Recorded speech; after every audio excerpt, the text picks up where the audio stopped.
Dua pengendara tewas setelah mobil Pajero menabrak sebuah sepeda motor di kawasan Rawamangun, Pulau Gadung, Jakarta Timur, Kamis, 4 Desember 2025, siang. Kecelakaan terjadi ketika pengemudi mobil diduga kehilangan kendali saat melintas di persimpangan Jalan Balai Pustaka.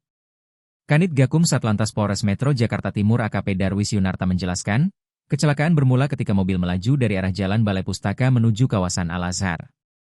Akibat kehilangan kendali, mobil tersebut langsung menabrak sepeda motor yang sedang berhenti di depan pos polisi pemuda, Rawamangun. Akhirnya korban terhimpit di bawah mobil. Akibat terhimpit itu meninggal, jelas Darwis. Pengendara motor sempat mendapatkan pertolongan pertama. Namun pada saat bersamaan, pengemudi mobil juga ditemukan dalam kondisi lemas. Darwis menambahkan, kedua pengendara tersebut meninggal di tempat kejadian perkara, TKP.